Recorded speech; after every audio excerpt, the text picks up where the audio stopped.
We are addicted to true crime. From serial killers, Ted Bundy, John Wayne Gacy, Richard Ramirez, to unsolved murders, UFO sightings, the Zodiac Killer. Step into my world.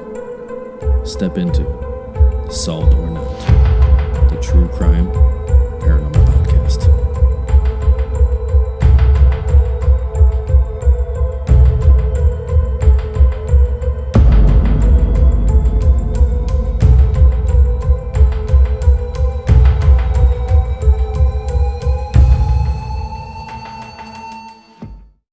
Hello, everybody. You are listening to Solved or Not, the True Crime Paranormal Podcast. And we are back here for another amazing video here. And I kind of tampered with the audio a little bit and made it sound a little different. Hopefully that does something. And it makes it more out there and vibrant and just absolutely awesome and amazing.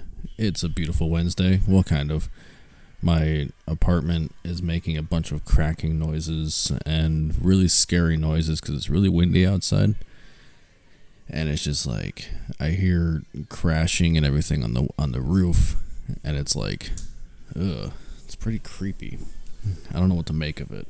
I don't know if something is crashing on the roof, and I'm just gonna lose my roof and my ceiling. But it's kind of creepy. I've been hearing it all morning, actually. Like, just like crashing and everything on my freaking roof. And it's actually really quite terrifying. But it's a beautiful Wednesday, January 26th. How's everybody doing? I hope you all are doing fantastic. And I hope you guys have been enjoying the videos, the podcast, I'm sorry.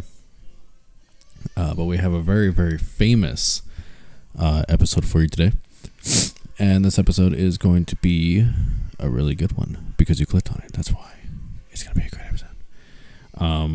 This episode is on the famous case of the Amityville murders. We all know the Amityville murders. Everybody knows the Amityville murders. It's such a famous case, not only because of the Warrens, but because there's so many films that have been made about it. Everybody knows what the Amityville murders are. You've heard of it at some point in your life, and we're gonna dive into some things that you probably didn't know. And there's actually quite a lot of things that I didn't know when I was researching this case, and I found out about these when I started researching this case, and I was like, something doesn't add up. Something doesn't make sense whatsoever.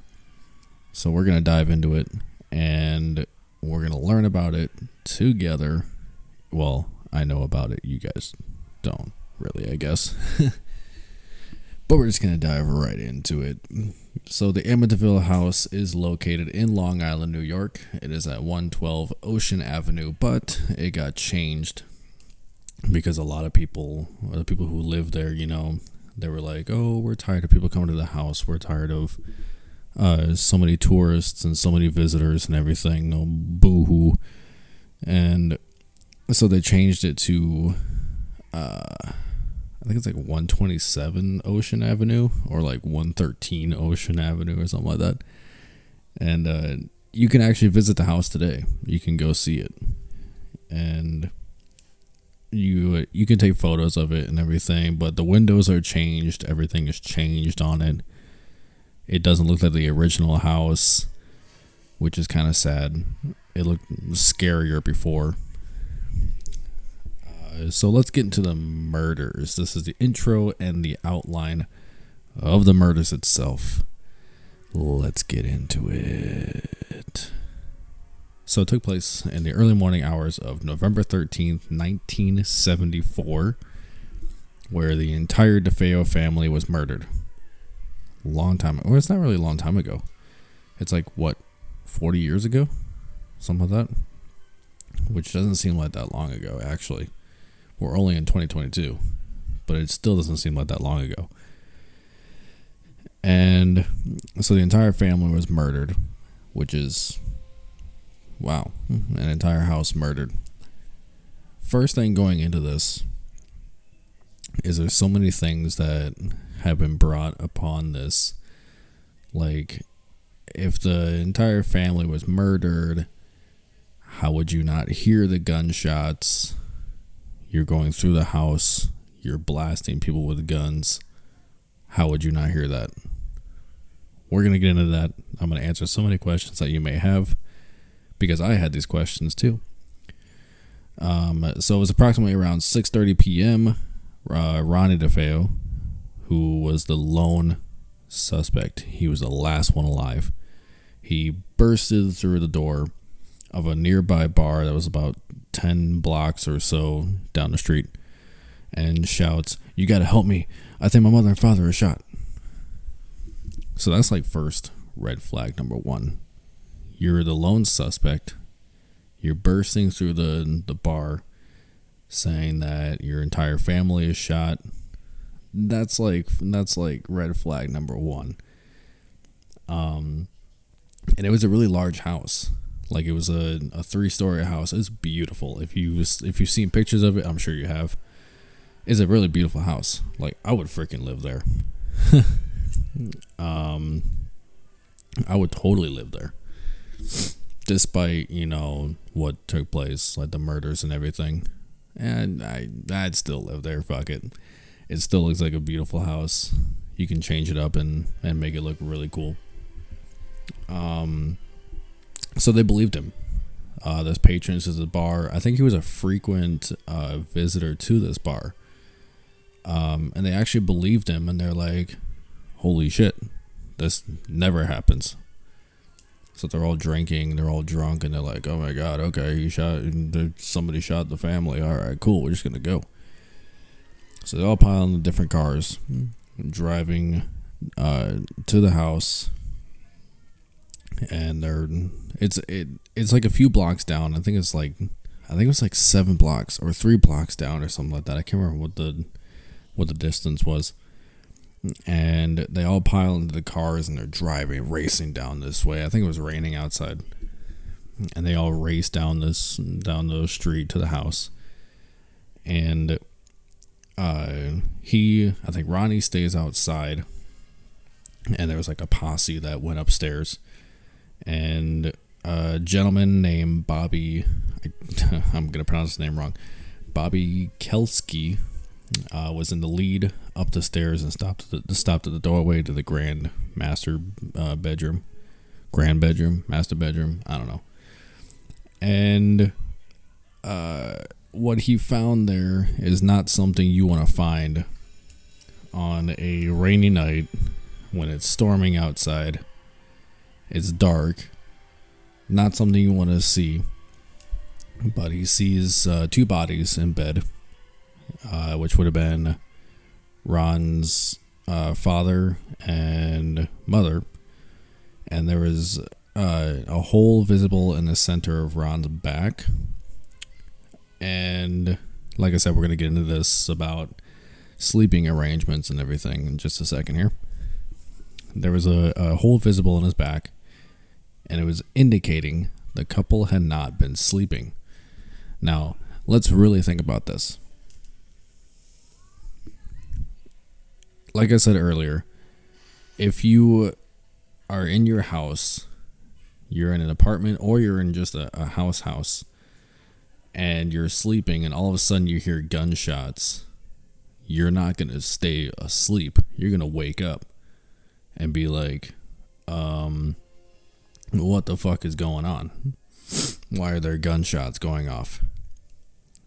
So the wounds that were visible clearly indicated that they weren't asleep. It was clearly indication that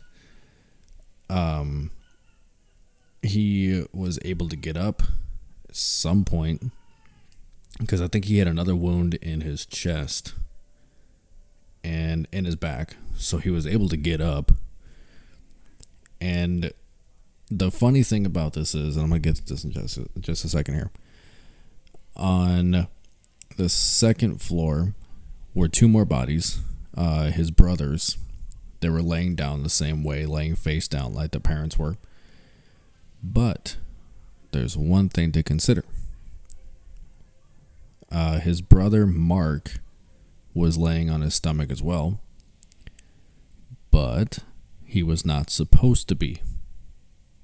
He suffered a football injury and could not lay on his stomach. Really? So if he was not supposed to lay on his stomach, why was he found laying on his stomach? Well, because he was probably awake, probably knew that something was going on. You hear first 2 gunshots. What are you gonna expect? You're gonna wake up, clearly. So he is laying on his stomach when he wasn't supposed to be. They were shot, both of them, and that the rest is history. That's the story. The rest is history. People were shot. They were laying in positions that are very questioning to what they were, to the situation, and that's the end of the story, right? Wrong. That's not the end of the story. This episode is over. No, it's far from over. So apparently, later on there was a trial that took place. You're the last known survivor. Obviously, you're the suspect, right? So, in the trial, supposedly, Ronnie, who went to the bar to tell the people that his parents were shot. He knew his parents were shot. That's all he knew. Apparently, he was never in the house when the children were murdered, leading to a speculation that his sister, Dawn, was the culprit. And when I learned about this, I thought about it and I was like, yeah, I did not know that. I kind of knew some of it, but I was like, yeah, I did not know that. Wow. And he was supposedly not in the house or anything. And so I guess he had nothing to do with the children being murdered. Obviously, he shot the parents, but I guess he had nothing to do with the children being murdered, which is a bunch of bullshit. You're still guilty, whether you like it or not. So yeah, according to the trial, Ron was only responsible for his parents' death. But like I said, you're responsible for everybody. Doesn't matter. 1 second, I have to take a drink. It's really good.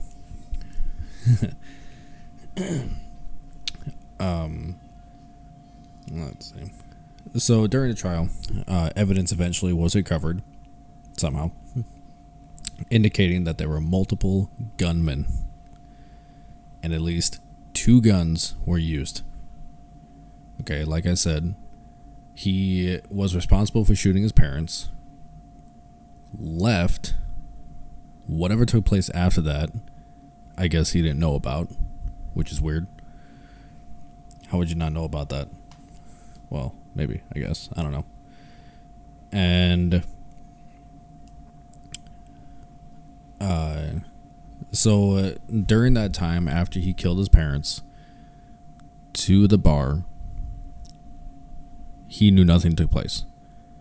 There was already somebody going around shooting the family, and that's it. That's the story. I'm just kidding. We're not done. So this is what happened between him and Dawn. Okay, so from the start, you're probably wondering how this murder even took place. This episode's going to be a little bit weird. I'm jumping around, I know it. You're probably wondering, like, how the murder took place, right? So apparently this was during the trial. It got said that the night of the murders, drugs were in place, alcohol was in place. They got together in the basement. It was him, Dawn, his friends, and they were all like in the basement partying. And they were reflecting on the whole family was messed up. Like, everybody was out to get each other. His dad was abusive, and everybody was just out to get each other, right? So they're in the basement, they're partying, they're drinking, drugs are taking place. Dawn is like, why don't we just kill our parents? Like, who the fuck has that idea? Yeah, let's just go kill our parents. Yeah. We're just gonna drink, kill our parents, hit the road, go somewhere. Yeah, should be a good time. Who the hell comes up with an idea like that? Apparently someone like Dawn. And after a few hours of drinking and drugs and everything takes place, Ronnie finally caves in and he says, you know what? Fuck it. We're just gonna go kill our parents. Fuck it. Sounds like a good idea. And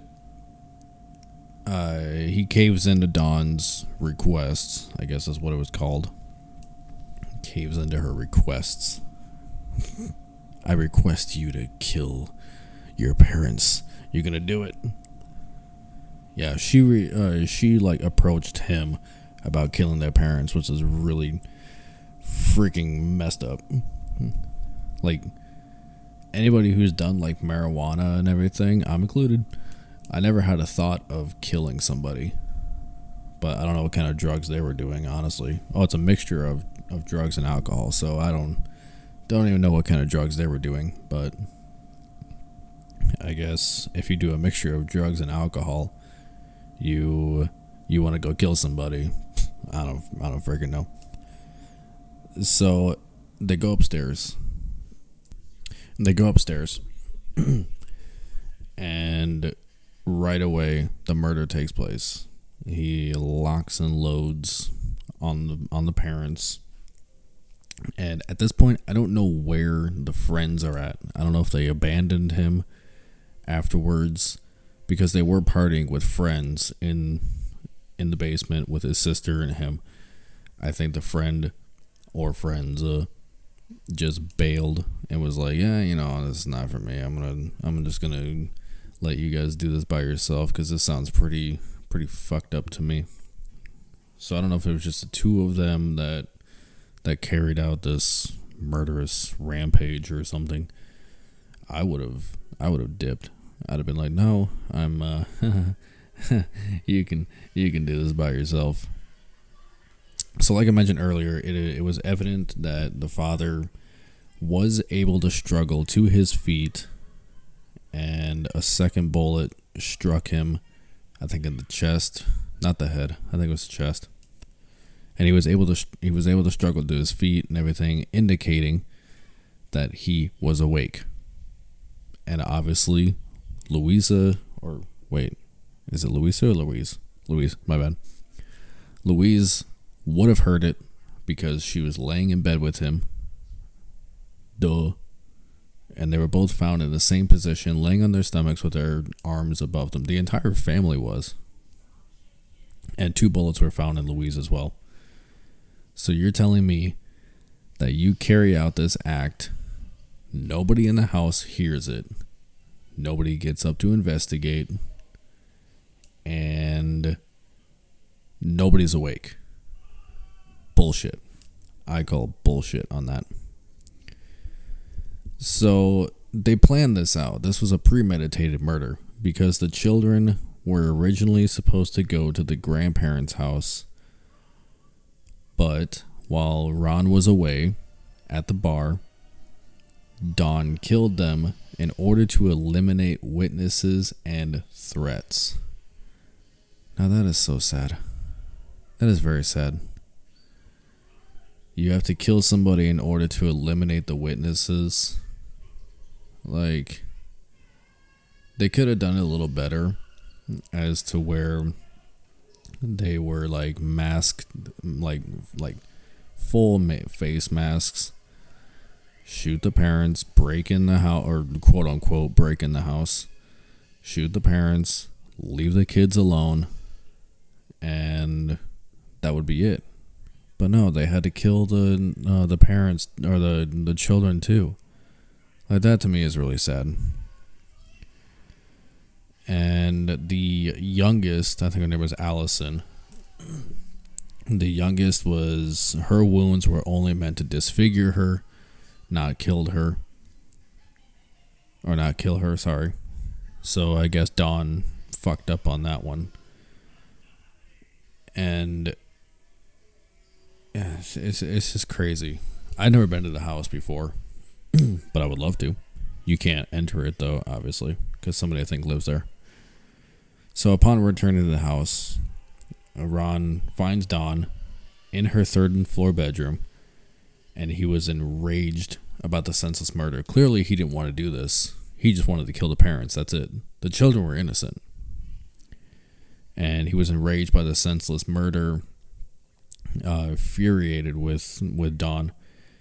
And I guess there was a skirmish that took place. He wrestled her, knocking her out. And then he ends up putting the gun behind her head, and he opens fire. Now really reflect on what I just said. She kills the children. He gets mad at her, wrestles her for the gun, and then kills her afterwards. That to me is just it's crazy. You can't even think about that. What's happening at this time? It's dark out. It's raining, storming.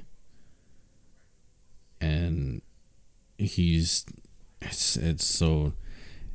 such a famous and crazy story. And what happens afterwards gets even more crazy. Like, you can't even make this shit up. So, after all this takes place, Ronnie gets arrested, obviously, because he's the last known suspect. And he gets arrested. And the rest is history for him. Until the Lutz family moves in the year later in 1975. The Lutz family. Let's talk about the Lutz family. What can we talk about the Lutz family? What can we talk about the Lutz family? So George and Kathy Lutz, they purchased a house a year after the murders take place. And this is where the story gets really twisted. It gets mangled, it gets corrupted, it gets stupid, and it just gets way too Hollywood. If none of this happened, the murders obviously took place, duh. If the Lutz never did what they did, we would probably never know about this. We would never know about the house, really. We'd know about the murders, but we would never know about the house. Thanks to the Lutz. But they're part of the story, so whatever. So apparently George will be known to wake up at 3:15 in the morning, which is when the murders were said to be carried out. Now, think about this. The murders took place at 3:15 in the morning. They were said to be carried out at 3:15 in the morning. Ron goes to the bar at 6:30 p.m. That would mean that between 3:15 a.m. and 6:30 p.m. that night is when the murders would have taken place. That's a long time for no one to notice anything. So, he would be known to wake up at 3:15 every morning. And if you watch the movies, I do highly recommend the one with Ryan Reynolds. Not gonna lie, he's a very, very dark character transition in that film. I enjoyed him in that film. He's great in Deadpool and Waiting and everything. So he's a great actor. regardless. But he is in what's that movie called? The Amityville Horror, I believe it is, and he plays George Lutz. And his demeanor just gets darker and darker and darker and darker, and it's great. He's just a great actor. But the family claimed to smell strange odors, green slime oozing out of the walls and keyholes, and experienced cold spots, and all of this paranormal activity and just demonic, dark, crazy stuff. But it was a lie.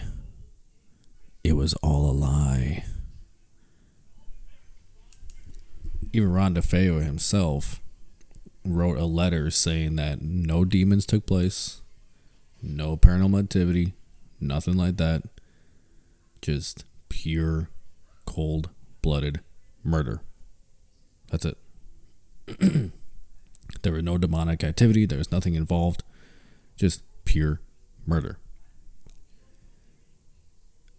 I am a paranormal researcher. I do love going to haunted places. I love watching ghost adventures. And there's two people that go by Ed and Lorraine Warren, who kind of got their fame and their start from the Amityville House. And when they went there, Lorraine automatically picked up on it, said there's so much demonic activity in this house, so many demons and paranormal activity and yada yada yada. I'm not judging their credibility, not doubting their credibility, but at the same time, kind of pisses me off that they just go automatically and they're just like, oh yes, this house is infested with demons. It's a portal to hell. No, it was just two kids who wanted to kill their parents because they were abusive. I mean, yeah, it's like, I'm sure there's a lot of kids who want to kill their parents for being abusive and whatnot. But that just really pisses me off. Like, there's a TV show called A Haunting. It's a good show. True stories about people experiencing haunted houses and everything. 9 times out of 10, when those stories take place in New England, like Connecticut, New York, and all that, eventually at some point in the episode, it'll be like, and the family called renowned paranormal psychologist Ed and Lorraine Warren. It's like, oh, great. This is going to be another one of their stories. Like the famous Conjuring House. We should do an episode about that one too. The Conjuring House. I want to go see that place so bad. But anytime Ed and Lorraine Warren get mentioned, it's like, I don't know. I don't know if I want to believe that. And then you read more about the Amityville House and then how their names are mentioned and everything. And it's like, I don't know if I want to believe that. I don't think so. I don't know. But there are so many holes in their story. And surprisingly, they passed a lie detector test. And here's where it gets really, really funny. George admits to coming up with a story over many bottles of wine. So, there you have it. The story is false. It is fake. It is not a real story. The murders that took place there, obviously, yes, they are real. There's pictures of the bodies and everything, and I've seen those pictures. But the story itself, like with the demons, with the blood, with the green slime oozing and cold spots and everything, and it's so creepy. None of that happened. But there is one thing that really stumps me and that I get confused about no matter how many times I look at this photo, one particular photo, and I will post this photo as I'm talking about it.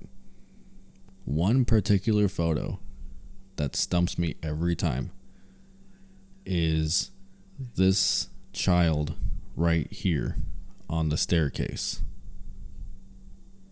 What in the hell is that? What is that? I can't explain that. Apparently this photo was taken when the Warrens were doing their investigation. They had a motion activated camera set up, so when motion went in front of it, it would snap photos repetitively. You see there's like a time reel of the photos being taken where there's one of the investigators. He's standing in the far right side. There's nobody in the stairwell. He leaves. There's like a few more snaps, and then there's another photo of this kid right here. And when I say that, the photo should be up. But there's this kid right here. Like, what is that? What is that kid? That's so weird. To this day, I still cannot describe this photo. It wouldn't be photoshopped, I don't think, because it's 1975. So what is this kid? They tried comparing it, like a compare and contrast with one of the boys, and I think they compared it to John or Mark, and I think it was Mark who looked like a closer match. But I look at this photo,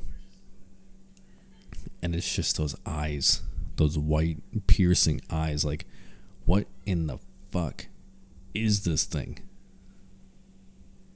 Like, I don't believe the Lutz's story. I don't believe Ed and Lorraine's story when it comes to the Amityville House. But I believe in that photo. Like, that photo to me is terrifying. It is absolutely terrifying. Nobody was on the floor, I don't think.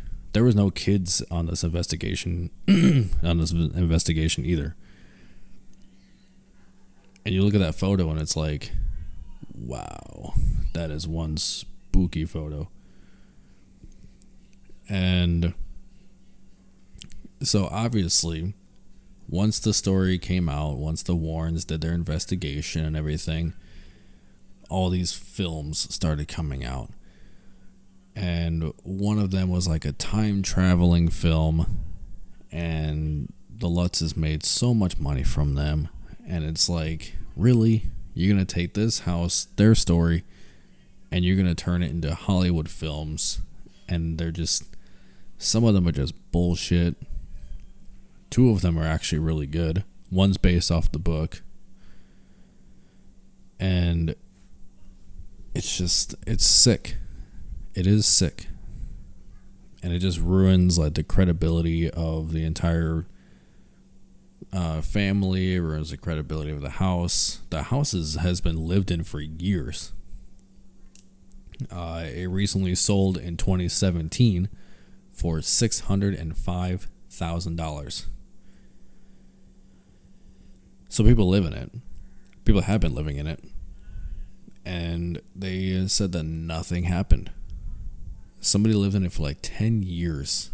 10 years inside the most famous murder house in the country. One of the most famous murder houses in the country. And nothing happened. No paranormal activity. Nothing took place. So, what's the real story? Were they making it up just for shits and giggles? Or did they actually experience something? You know, we'll never know. I don't think they experienced anything. I think it was just a bunch of I think it was just a bunch of crap. They knew that they were living in the murder house. Apparently they didn't know when they bought it. In the Ryan Reynolds version, the landlord lady tells them afterwards that the murder took place. The kids don't find out till later on. But you would think that living in the area, you would know that a murder took place there last year. It would have made headlines, which to me is like a big hole in there. I mean, you don't just go around not knowing about it. Obviously, you know about it. And it's just, I don't know.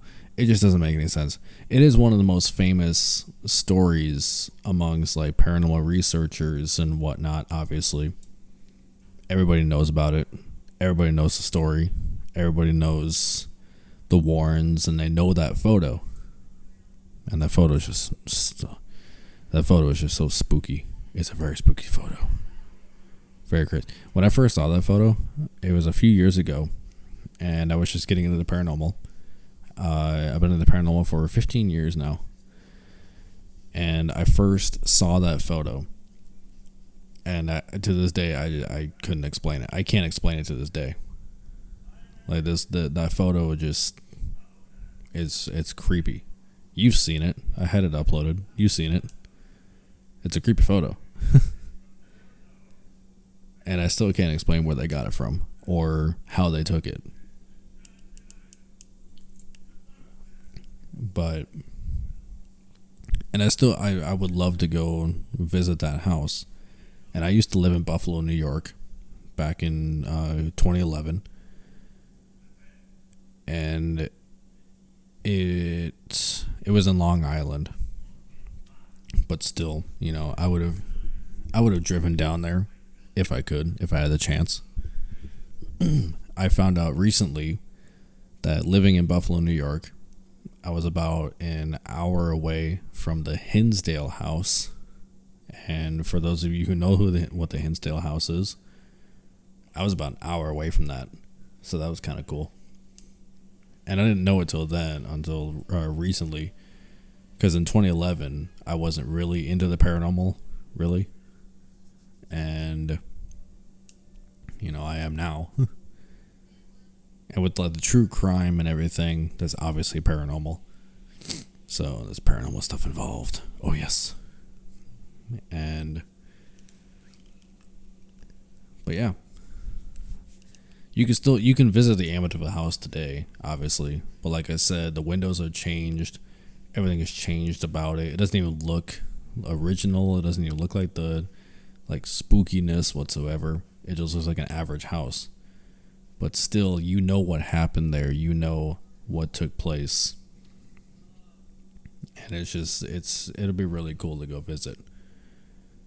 But I think that's all I got for this episode. I covered the entire story.